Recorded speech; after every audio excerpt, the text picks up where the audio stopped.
Chochote ambacho Mungu anakupa kinakuwa kimebeba thamani kuu. Chochote ambacho Mungu anakupa kinakuwa kimemgharimu.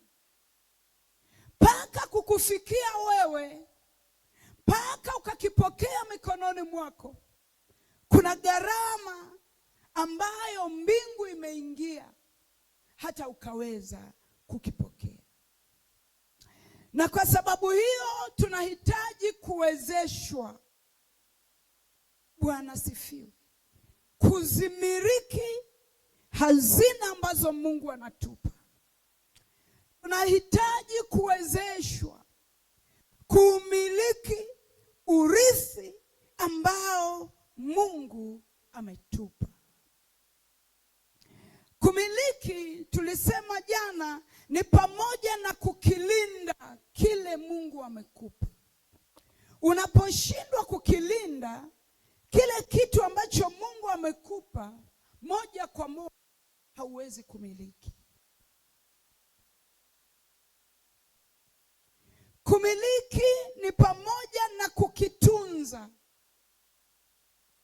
Mungu akampa Adam bustani ya Eden. Mwambia ilime na uitunze. Bwana sifiwe. Anamwambia ilime na uitunze na uilinde na uitazame. Kwa nini? Ndani ya ile bustani kulikuwa na maongezeko ya Adam. Ndani ya ile bustani ya Eden kulikuwa na baraka zake. Ndani ya ile bustani ya Eden kulikuwa na kila kitu ambacho Adam alikihitaji. Ili umiliki, ni lazima utunze kile Mungu amekupa, lakini lazima ukilinde kwa gharama yoyote.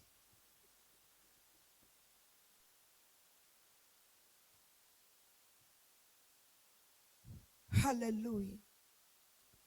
Kwa hiyo tulisema, tunaposema tunahitaji kuwezeshwa ili tuweze kumiliki, ni kupokea neema ya kiungu, ni kupewa uweza, ni kupewa maarifa ya kiungu, ni kupewa nguvu itakayo kuwezesha kukilinda kile kitu ambacho Mungu amekupa. Kama ambavyo umeupokea uponyaji kwa namna isiyokuwa ya kawaida. Haleluya. Ukiulizwa ilikuwaje ukapona, hauwezi kueleza.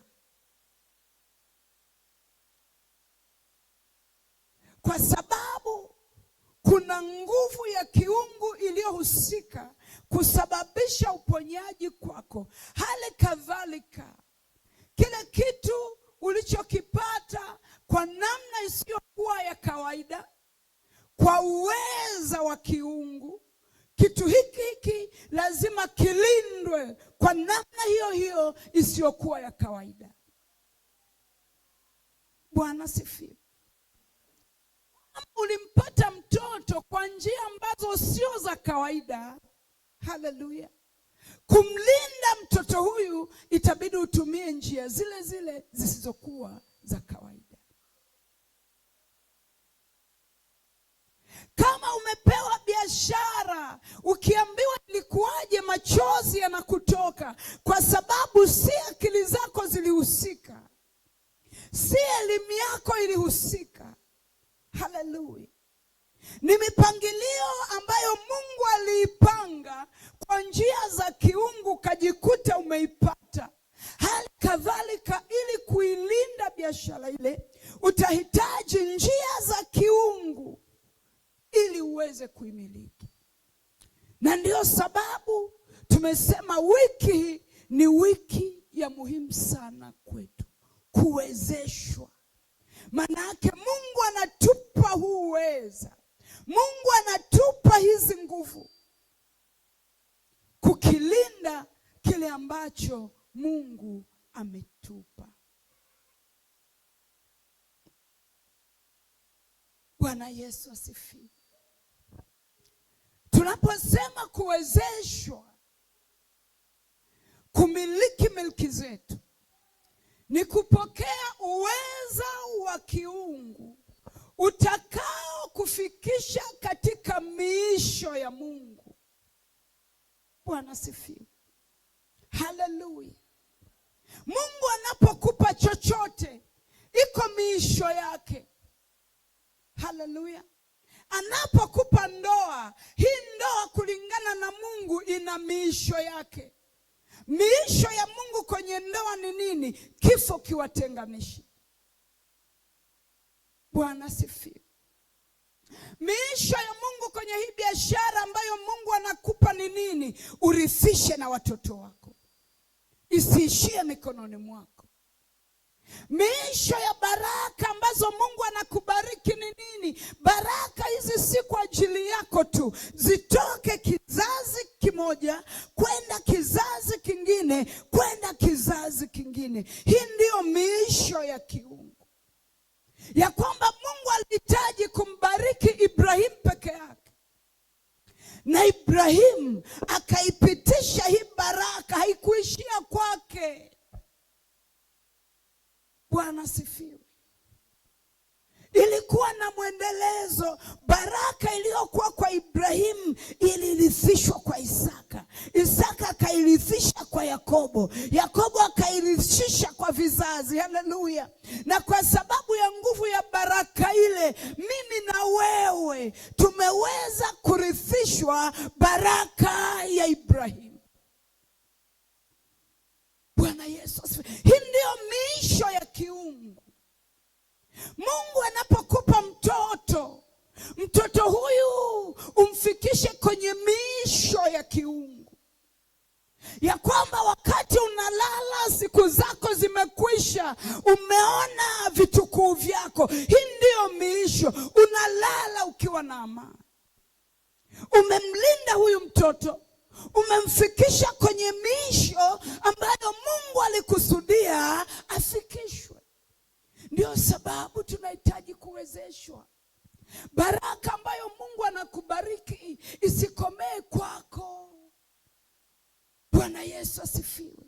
Huduma ambayo Mungu anakupea, haleluya, isiishie kwako.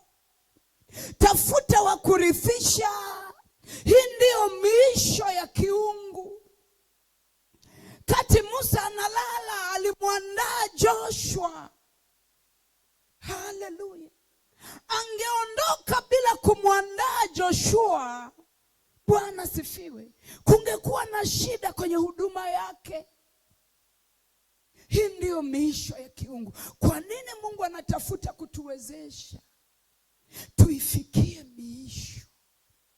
Makusudi ya Mungu sio upewe ndoa ipotelee hewani. Makusudi ya Mungu sio akupe biashara leo ife mikononi mwako. Makusudi ya Mungu sio akufanikishe leo halafu miaka 5 uko chini unatafuta tena kule ambako Mungu alikutoa. Ndio sababu tunahitaji kuwezeshwa. Tuwezeshwe ili tuifikie miisho. Huduma ambayo Mungu amekupa ina miisho yake ambayo Mungu anaitazama. Umalize ukiwa na nguvu. Bwana sifiwe. Umalize wito wako ukiwa umeilinda imani. Hii ndiyo miisho ambayo Mungu anaitarajia anapokupa huduma. Haleluya. Na si ufike mahala paheli mwanzo wako kuliko mwisho. Ni shida, ni huzuni, ni hasara hata kwa Mungu mwenyewe. Amekupa huduma, amekupa karama. Haleluya. Halafu unamaliza maisha yako ukiwa hauna huduma, ukiwa hauna karama. Ulishindwa kumiliki kile kitu Mungu amekupa. Na yazungumza haya ili upate mzigo ndani ya moyo wako, kuomba uwezesho wa kumiliki kile kitu ambacho Mungu amekupa. Haitafaa yale unayoyaomba leo leo na watoto wako wakaja kuyaomba. Bwana sifiwe. Haitafaa laana unazozivunja leo zikaja kurudi na watoto wako wakaingia mule mule kuvunja laana. Haitafaa. Bwana Yesu asifiwe. Haleluya. Mungu akuwezeshe miliki zako kwa jina la Yesu. Mungu kupe uweza kumiliki kile kitu Mungu amekupa. Mungu akuwezeshe kuifikia misho. Amesema kwenye Yeremia, mstari ninaoupenda, ya kwamba najua mawazo ninayowawazia si mawazo mabaya, bali ni mawazo mema. Haleluya. Kuwapa tumaini. Ukisoma Biblia ya Kiingereza anasema to give you a desired end, yani kukupa ule mwisho uliokusudiwa. Manake kuna mwisho ambao Mungu ameukusudia kwenye maisha yako. Kwa nini unahitaji kuwezeshwa? Ili ufikie huu mwisho. Maana wengi wanaweza kuanza vizuri lakini wakashindwa kufikia mwisho ambao Mungu ameukusudia kwenye maisha yao. Unahitaji kuwezeshwa ili uweze kumiliki kile kitu, ile baraka, ule urithi, ile milki ambayo Mungu anakupa. Bwana Yesu asifiwe. Haleluya. Huu ni uweza wa kiungu usiotegemea akili yako. Bwana, usiotegemea maarifa wala bidii yako. Ni Mungu anakupa. Bwana asifiwe. Mungu anakuwezesha. Nimekupa mfano, angalia Ibrahimu alivyoitunza baraka. Bwana asifiwe. Aliitunza, akaiacha kwa Isaka. Haleluya.